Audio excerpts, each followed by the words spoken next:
Hello everyone, welcome back to the last episode of ART2U 一桩人. I'm Bernice. Hi everyone, I'm Yun Yi YY. YY.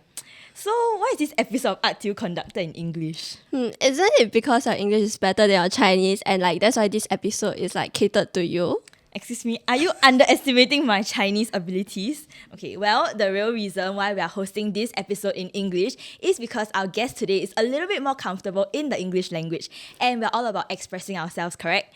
So we hope that it will be easier for her to express herself and share her experiences in terms of the language that she's more confident in. That's right. So we have covered an all-rounder, a dancer and a singer in our past episodes. So for today's episode, our guest is actually going to be an artist. So she has done a lot of exhibition before, so I'm actually very excited to hear her story and the meaning behind all her art pieces. That's right. So without further ado, let us welcome Alyshea.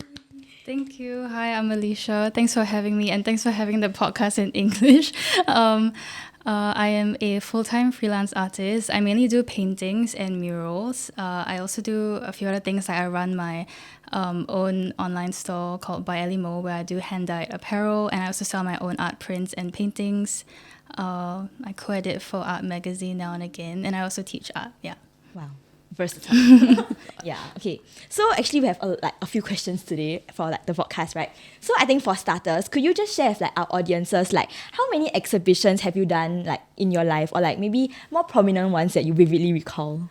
I think I've done a few, but they're mostly from school, like university. And then in recent times, maybe the more memorable ones would be, I think this was maybe 1 year or 2 years ago. I did an exhibition at Starch, which is an independent art space at Tagore Lane. They usually do an annual queer exhibition every year. So I was fortunate to be part of a group of 4 or 3 other artists that year. Yeah. What course were you in back then? Yeah, Your what university. were you studying? Yeah, what were you studying? Oh, I studied fine art. Yeah. Oh, what do you learn from art? Fine art. I did fine art at Chelsea College, in London. Oh.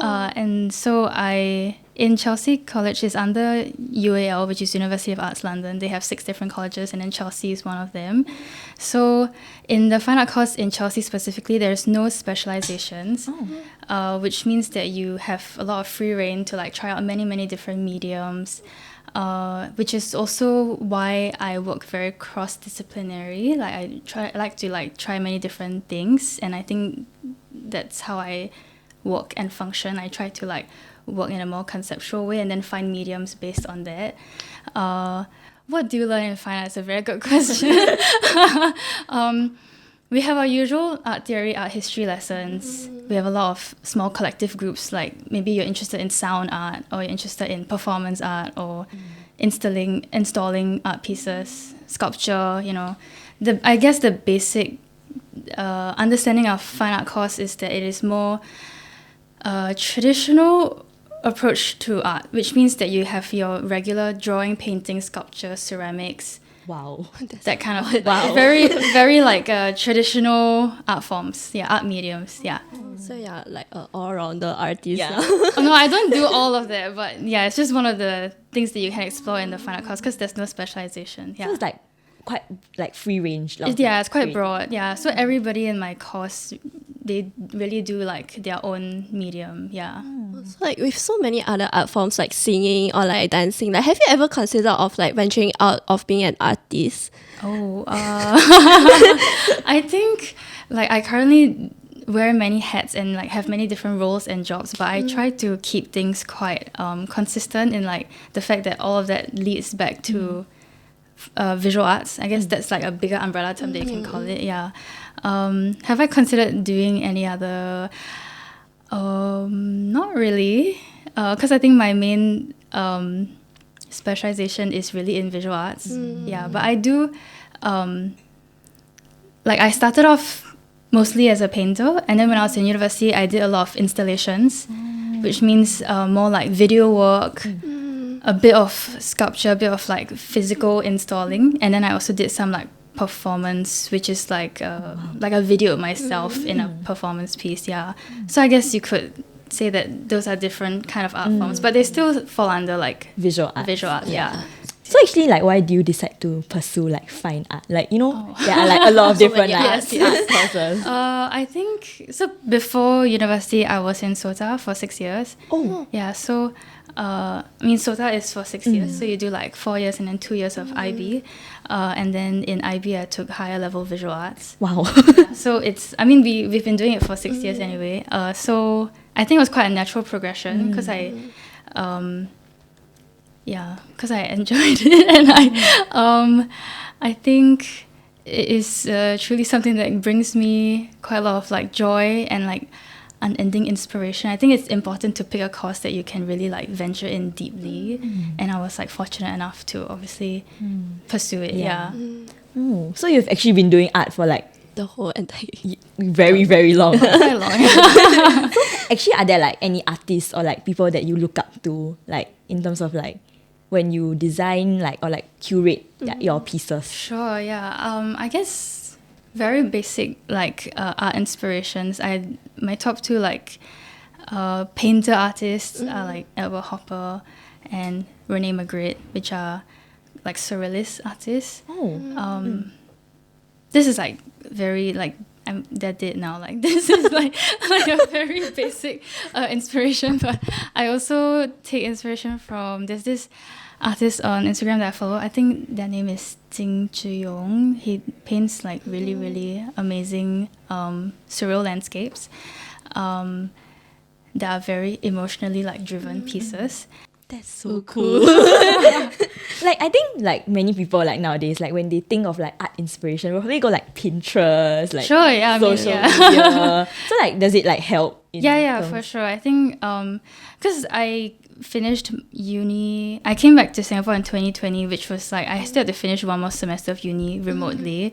So actually when I started my art career in Singapore, I was very, I guess this is very relatable to everybody who graduated during that year, but COVID, right? COVID year. So basically everything was online. So I had to do all my research online, or like start my finding connections and like how to even like get a job and everything online. So that's also how I started like becoming more active on social media, and it is I think it's a great platform. I definitely use like social media every day. A lot of inspiration there. I think Pinterest is also a great resource, and I think the biggest resource is obviously life itself. Like, Yes. So it's like whatever that you see like on a daily basis. yeah, right? I think it's important to have that lens. Yeah. So actually like apart from like a lot of different artworks that you've done, right? Is there like a specific like artwork that you like remember till date, like maybe like something that's been very like Memorable to significant you, or like, yeah. memorable in creating? I think probably my uni grad show installation, which is also basically the same thing that I showed for that the start show that I talked about earlier. I guess it was memorable because I spent the whole like my final year of uni doing it, like a very like 1 continuous year? research on it. So there are many different progressions of the same piece. So it was an installation. It's a video and sound installation. So there's a few different parts to it.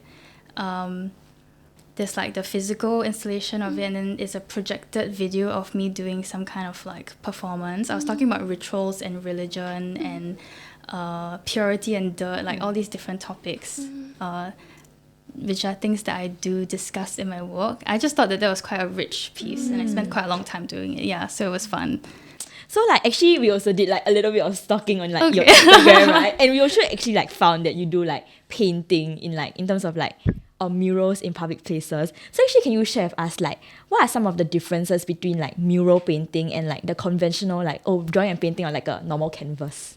I think there are quite big differences because I guess for one, the main difference is that obviously you can also have a very, very big canvas to paint on, but I guess murals, they are just extremely like larger. You're working on a humongous wall surface. It can be like 2 to 3 or 4 or 5 stories, and then you have all these textures on the wall. You have like vents. So I guess like the main difference is really the size and the physicality of it, because you have to be physically working. It's like a very laborious job. The those are the main differences. Obviously scale, Yeah. just the usual proportions and all that. Yeah. Okay, so correct me if I'm wrong, right? But like you're also, other than being an artist, you're also the co-editor of like Now and Again, which is like a magazine shop, right? So like, can you share with us like more about it, like your experience about it? Sure, yeah. Now and Again is an art magazine that I started with one of my SOTA friends, Ngee. So he is the founder and I'm the co-editor. It kind of started a year after we graduated from SOTA.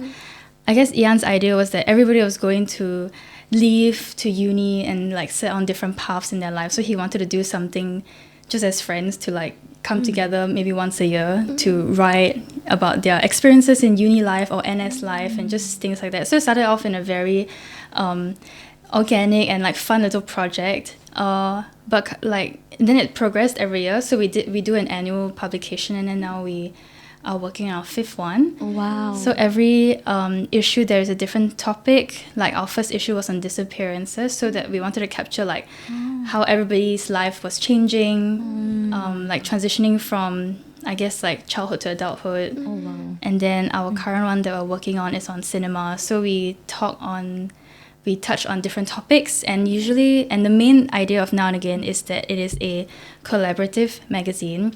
So actually we always do an open call based on the certain theme, and then we have collaborators to write in and talk about like their certain pieces. Then they design their own pages. Sorry. Okay. Oh, that's actually very interesting. So it's like the magazine will be like a collaboration between like different artists, like in terms of like their artwork and their views in a sense. Yeah, they usually like, they will write in, and then we'll tell them like, okay, maybe we have like 6 pages for this, and then we help them design it and curate it, and then we'll do all the write-ups and designing, and then that's the magazine. Yeah. But you've mentioned that this magazine was after you graduated from SOTA, so you were actually really young when you started it. I think SOTA was 20. I guess we were like 18 turning 19. Oh, wow. So it's like our age. Oh, you guys are 18. Yeah, we're like 18, 19. It wasn't really a business at that point, I guess. It was just like a little project. Yeah, actually, we only recently decided like that we should earn some from this. I mean, it was just a passion project, but obviously now, like as adults, there's more like it makes sense to like Oh, wow, but making a magazine is really difficult. Like See also. Yeah, it's costly. because we actually do learn. Oh, okay, we did it for like a module. Oh, and it was tough, like very tough. I mean, Ian does a big load of like the formatting and designing, because I think he's a bit more familiar with like graphics and design. He also studied in University of Arts London after I graduated, so he's still based there. So I think he does a big load of that. Yeah. So would you say that art has like played a very huge influence in your life in terms of like self-expressions? Yeah, definitely. I think, like I said, the biggest inspiration is like life itself. So I get a lot of my inspiration from my personal like stories, like how I talked about being raised Catholic, and then like my maybe like personal views on that, and everyday emotions. Like if I'm going through everybody goes through like many different ups and downs in life. So I think it's very like I said, like having that lens to look at the everyday mundane things and then be able to like get inspiration from that is very important, because that keeps your life very like rich, even though So do you actually say like, okay, like for example, like if you're feeling like angry on like a certain day, then like does it translate into like your artworks? Like, maybe like you feel like, oh my god, I'm so angry, then you just like then you throw like, I don't know, like When you splash jot or, down like, your inspiration. I think I don't know if I've ever like felt angry or sad or happy and then decided to pick up a paintbrush. But in terms of like, if I'm already working on something and then if that day I'm angry, then it definitely does translate onto the piece. Like maybe you have more like roadblocks, maybe you want to like change the color, maybe do something a bit more brash and irrational maybe, and like I think it is to be accepted, because then it also translates into a piece, and I think that can be interesting. Right. Like there's still beauty in it. Like, Yeah. depending But of on- course there are days where like it's just time to put down the brush. like just mind block. Yeah, just stop. Yeah. Okay, but I think like in terms of like in Singapore setting, right? Like, because art is also like not very conventional. Like it's not like the conventional like path to like take, right? So like it's also like not very supported as compared to like STEM careers, right? So actually when you first decided to pursue arts, because especially like when you said like from SOTA, like that's quite a young age, like 6 years in SOTA, so I'm gonna assume that you started maybe like 13, 14? Yeah, it's from 13 to... Yeah, so like actually were your parents and like family, like loved ones, always very supportive of it? I think the route to SOTA was not so like, I guess, controversial at home, because it was really just like transitioning from primary school to a secondary school. It just so happened, like, you know, with a more like art focused thing. I guess that decision was made because I was also not doing very well in school. Yeah, but I mean, but that's not to play with the stereotype that like only people who don't do well in school do arts, right? But anyway, that was like the main transition. And then I think things got a bit more serious when I had to like convince my parents that I wanted to pursue it for university, because obviously that is like a bigger step in life. Because people in SOTA also do end up dropping their art form sometimes, like, you know, because it's 6 years, like a lot of things change. Sometimes like they lose interest in their art form. When you do it professionally, then it it's changes, different. right? Yeah, it then, makes like a hobby makes things more like complicated. more complicated. So it definitely took quite a lot of convincing, but definitely like my family is like very supportive, but do they really understand like the intricacies of it? Like maybe it's still quite difficult, especially like in today's context where like I am, you know, like obviously have to earn my own money and like freelancing like it can get very difficult. So I guess it is still like hard for them to understand like why I am pursuing something that is like so like I guess unstable in a very conventional way.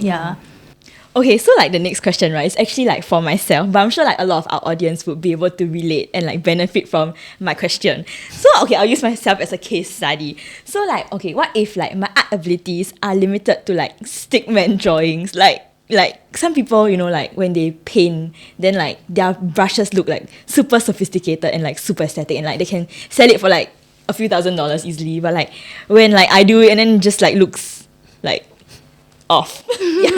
So like, do you have any tips for like how to improve one's like artistic talent? Yes, I think firstly, let's not discount your stickman drawing. Thank you. Don't say anything. I think something that might be helpful is really the perspective of looking at your own work. Before we talk about like technicalities of drawing, I think sometimes if we keep comparing ourselves to another person's style, we will always fall short of our own strengths, right? If you keep looking at, for example, I'm trying to draw like this mic, but then I'm looking at another person's drawing of the mic. So my drawing of the mic will obviously be different from the other person's. And then if I keep thinking that the other person's drawing is ideal, I will never reach that ever, because that is just not my hands, not my eyes, right? So perspective is important. And then obviously the next step is, on top of that, will be technicalities. So maybe you want to like practice, maybe you're like using a wrong media, maybe if you're using a pen you might want to like change to a paintbrush, or like maybe you're just not having a good day and you should stop doing what you need to do and then try another time, or like try a few years later. There's also many mediums and things that I also stopped using like previously in my practice, and then many years later when it resurfaced and I realized actually this is not something that I enjoyed last time, but now I can enjoy it. Right. Wow. Actually, wow. Thank you for sharing with us. Like, I think I learned a lot, like in terms of like different art aspects and like more of like your journey in terms of art also. So actually for like our last segment, right, we actually collated some of the questions from our audiences that like they have for you on our social media. So actually for like the first question, right, that a lot of people are like curious about, are there like specific art techniques that help you to better express your feelings when you are in like your creative zone? I guess just like regular sketching and then to painting. Yeah, most of the time when I have an idea, I'll just jot it down. Actually, most of the time I work with like a storyline. Like I like storytelling, so I would always be journaling or like writing different scenes in my head. Like a lot of my paintings are based off real scenes, like real roads or real rooms, and then I reimagine it in a way that I am experiencing it in my mind. Oh wow. Yeah, so I'm usually writing down things and then maybe I'll sketch a little thing, like even on my phone or like on my sketching on your phone, like the note app. Like just with my it's a very ugly sketch. I just need to like have the placements of the composition. Wow. So So I think like last question that a lot of our audiences have, right, is like, how do you eventually become like your own independent artist? So I graduated in 2020 June, and then I was like in Singapore, and I was kind of rushing to like get a job. I wasn't very sure what actually my main goal is always the same. I want to be a full-time artist, right? I want to be able to like paint for a living, do commissions, do exhibitions. So my main goal, whether or not this will happen like when I'm 60 or 70, like that will always be my goal. But how we get there is obviously like the journey, right? So my first job after uni, I was actually in video production. Like I was working for a production house in the art department. So I was helping them like get props, setting up the sets. Like set design? Like not really set design. It's a bit more like simpler than set design. But it was a very, I mean, as I'm sure you know, like a very fast-paced working environment. It was a like great experience, extremely stressful. But I like met a lot of different people there, and that was my first exposure to freelancing actually, because a lot of them, whether they were like DPs or like you know like the grid people, like they were, most of them are freelancers. So I was like, this is actually very interesting. Like I've never really considered this life. And then a lot of them also have creative backgrounds. Sometimes this is like their main job, sometimes it's just their day job, and then they do their own like graphic design or like whatever they want to pursue. Then I quit my video production full-time. Then I went into more like freelance video production because I was still like, you know, under some of their contacts. So I did it mostly just for like bread and butter, because I realized that video production isn't really my calling. As much as I enjoyed it, and as much as it was related to some of my installation works, like I really do enjoy like behind the scenes kind of aspect. But in terms of like, I just needed to get my hands dirty. Like that's really something that like I need to do.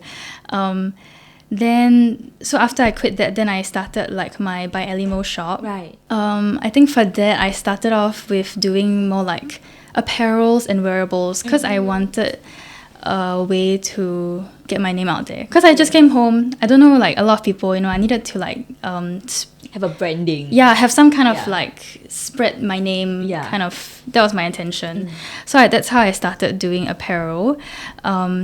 And then slowly but surely, I mean, it always was going to be tied back into my paintings because that's my main thing, right? So that's why there were a lot of changes to like the shop.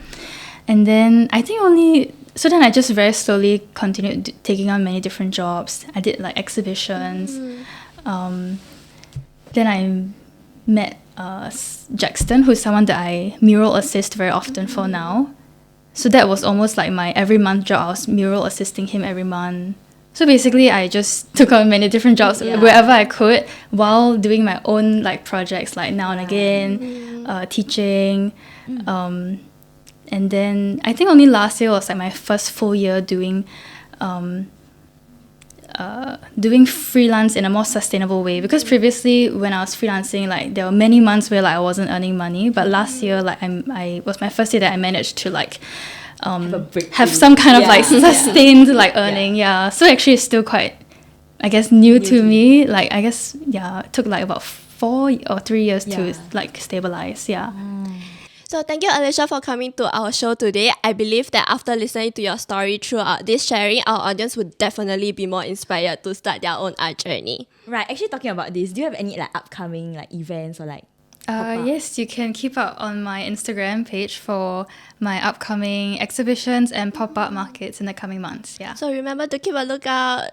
And do support her exhibition as well. So once again, thank you for tuning into our show today. So this marks the end of our ART2U series. Thank you to our guests who spent their time in sharing their art experiences with us on our ART2U series, and also giving us tips on how to use art to express ourselves better. Up next, Express 65 is actually going to be holding an arts festival sometime in July, where we will be continue to use different art forms to touch on different ways to use art to express ourselves. That's right, there will be specially created workshop, an exhibition, and a concert held on that day. So don't miss out on all this fun. Do continue to keep a lookout on our page, and we hope to see you there. Bye! 5 vodcast 4 car. Then when we say car, you is it right? Yeah. Okay. 3, 2, 1. Express 65 vodcast 4.